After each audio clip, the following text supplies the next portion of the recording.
పెందుర్తి మండలంలో కూడా మహిళా దినోత్సవం అట్టహాసంగా జరిగింది. ఇందులో భాగంగా బీఎస్పీ పార్టీ అంతర్జాతీయ మహిళా దినోత్సవాన్ని నిర్వహించింది. స్థానిక అంబేద్కర్ కూడలి వద్ద జరిగిన కార్యక్రమంలో అంబేద్కర్ విగ్రహానికి పూలమాలలు వేసి నివాళులు అర్పించిన బీఎస్పీ నేతలు అనంతరం మహిళా దినోత్సవ వేడుకలకు హాజరయ్యారు. మహిళలు రాజకీయంగా మరింత ముందడుగు వేయాలని, 35% రిజర్వేషన్లు అమలు చేయాలని నేతలు కోరారు. ఈ కార్యక్రమంలో పార్టీ నేతలు బోను కృష్ణ, ప్రేమ్ కుమారి, గణేష్, గంటా పాపారావు, శరత్ కుమార్, శ్యామ్ తదితరులు పాల్గొన్నారు.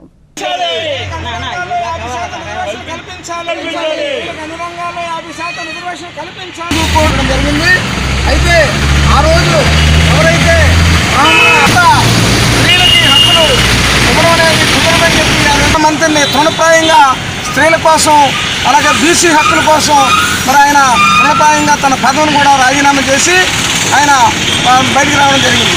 అప్పటి నుంచి మరి స్త్రీలకి అనేక సందర్భాల్లో ఆయన అనేక పోరాటం ద్వారా మరి ప్రభుత్వాన్ని కళ్ళు తెరిపించి ఈరోజు మరి స్త్రీలు కొద్ది గొప్ప హక్కును అనుభవిస్తున్నారంటే మరి బాబాసాహెబ్ అంబేద్కర్ గారు ఇచ్చినటువంటి ఆ స్ఫూర్తి, ఆయన ఇచ్చినటువంటి ఆ రోజు మరి పాలకులకు ఇచ్చినటువంటి నిర్దేశం ప్రకారంగా ఈరోజు కొద్ది గొప్ప వాళ్ళ మహిళలు ఉద్యోగాల్లో కానీ చదువుకోవడం కానీ మరి అనేక రంగాల్లో రాణిస్తున్నారంటే మరి బాబాసాహెబ్ అంబేద్కర్ గారి మరి కృషి అని చెప్పేసి సందర్భంగా మనం గుర్తు చేసుకోవాలని చెప్తాం. మహిళల్ని గుర్తిస్తున్నారు, మహిళలు సమానమైన హక్కులు ఇస్తున్నారు.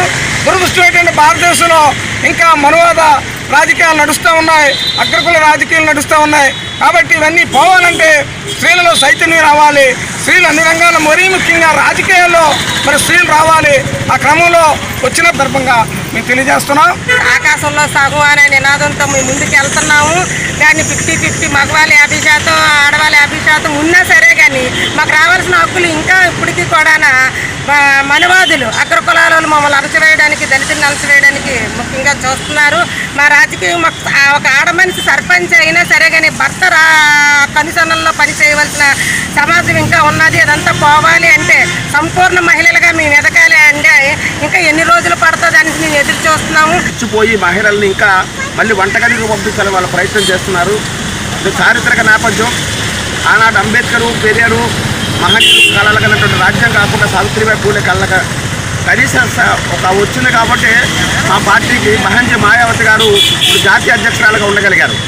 డిమాండ్ చేస్తూ అదే నిజమైనటువంటి ప్రపంచ మహిళలకు ఇచ్చినటువంటి కానుకగా రాజకీయ పార్టీలన్నింటినీ వేడుకుంటున్నాం.